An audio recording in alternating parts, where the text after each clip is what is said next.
européenne est partie dans sa fuite en avant fédéraliste, sa fuite en avant libre-échangiste et d'ultralibéralisme. Eh bien, il faut changer. Il faut faire confiance aux États-nations et à la coopération libre des nations. Il faut se dire qu'on doit se réarmer dans la mondialisation parce qu'aujourd'hui, cette Union européenne-là s'est isolée dans le monde. Elle s'est isolée, elle s'est coupée de la croissance mondiale parce qu'elle a fait des choix absurdes. Alors, au lieu de renforcer ces choix absurdes, il faut en changer. C'est ce que nous disons. Alors, cas pratique, Florian Philippot, on voit donc l'Espagne avec un secteur bancaire donc, qui est en train de s'écrouler, notamment l'une des banques qui a besoin de plus de 20 milliards d'euros. Le gouvernement espagnol dit on va se débrouiller tout seul, mais tous les observateurs disent qu'ils ne pourront pas se débrouiller tout seuls. Il faudra l'aide peut-être du MES, du FESF. Vous, du Front National, vous dites quoi? L'Espagne doit se débrouiller toute seule? Ou elle a besoin de l'aide extérieure, notamment venue de l'UE? Mais je veux bien, moi, qu'on lui apporte une aide extérieure. Donc on va plomber notre dette. Mais on a fait la même chose pour la Grèce déjà 2 fois, bientôt 3. On a fait la même chose pour l'Irlande. On a fait la même chose pour le Portugal. On devrait faire la même chose pour l'Italie bientôt. Et là, l'Espagne.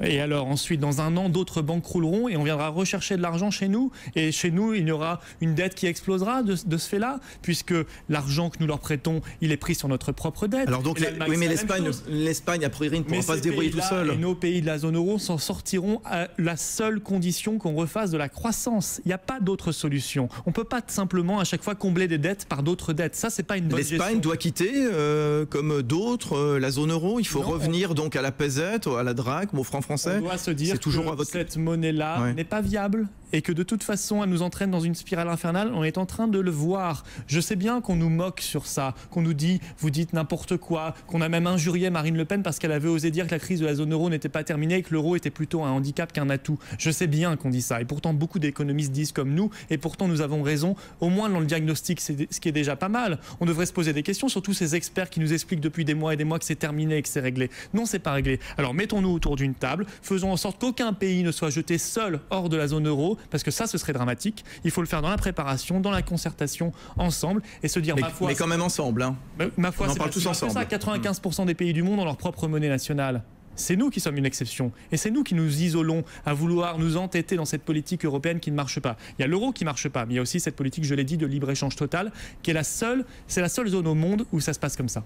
Florian Philippot, les questions internes, cette fois internes à la France, quelles conséquences économiques, à vos yeux, donc de l'encadrement des loyers envisagé par la ministre Cécile Duflot? Ça peut être une mesure très temporaire, mais sinon c'est une fausse bonne idée. C'est vraiment une fausse bonne idée parce qu'on sait très bien ce qui va se passer, on l'a déjà tenté dans le passé. Ça va entraîner une restriction, une contraction du marché de la location. Parce que les propriétaires vont se dire, bah, moi je ne loue plus, ça ne sert à rien. Alors c'est pas ça la solution. La solution c'est qu'il faut construire. Bien évidemment, on le sait bien. La solution, et nous l'avons proposé pendant la campagne présidentielle, c'est de mettre en place un fonds de garantie géré par la Caisse des dépôts et de consignation.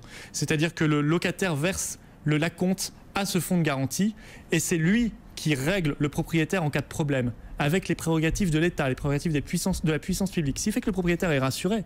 Le propriétaire est rassuré et en même temps, étant rassuré, il exige moins de choses du locataire et il hésite moins à louer. Donc finalement, tout le monde est gagnant. Qui abonde ce fonds, Florian Philippot? Le locataire, au lieu de verser directement la caution au propriétaire, il la verse à ce fonds. Voilà, ce qui fait que le propriétaire est rassuré et ça permet de louer également à des familles nécessiteuses. C'est pas une idée qui vient de nous, c'est une idée que nous avons reprise chez des économistes, mais c'est nous qui la portons politiquement et nous sommes les seuls à la porter. Et je crois que c'est une excellente idée que nous avons portée pendant la campagne présidentielle. Ça n'a pas été vu, ça n'a pas été bien perçu. Eh bien, nous le disons très clairement parce que c'est dans notre programme législatif aussi. Les plans sociaux, on a vu des missions donc confiées à toutes sortes d'émissaires pour trouver une solution au cas du volailler doux, pour trouver une solution aussi de Florange en Moselle. Vous êtes candidat en Moselle, on y reviendra dans un instant, Florian Philippot, donc ArcelorMittal, le site de Florange. Quel regard vous portez sur la méthode du gouvernement? Est-ce qu'il a les coups des franches? Est-ce qu'il fait de la communication? Est-ce qu'il est vraiment, à vos yeux, utile? Bah écoutez, Arnaud Montebourg, c'est le grand enfumeur de ce gouvernement. On l'avait détecté dès le départ. C'est un peu le Sarkozy du gouvernement. Sarkozy, ministre de l'Intérieur, courait les émeutes.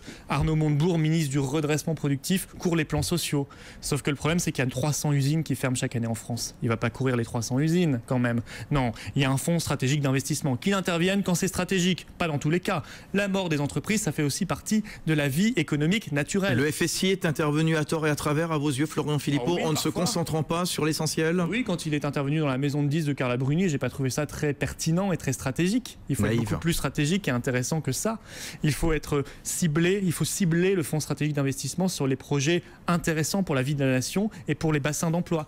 Et puis sinon, il faut mettre en place évidemment un changement radical de politique économique et sociale pour assurer la réindustrialisation de notre pays, pour assurer l'aide aussi aux TPE, aux PME, aux PMI par un impôt sur les sociétés progressif, par un accès de ces petites entreprises à la commande publique. Aujourd'hui, elles sont exclues des marchés publics, les petites entreprises en France. C'est pas normal. Alors ça, il faut mettre en place des lois.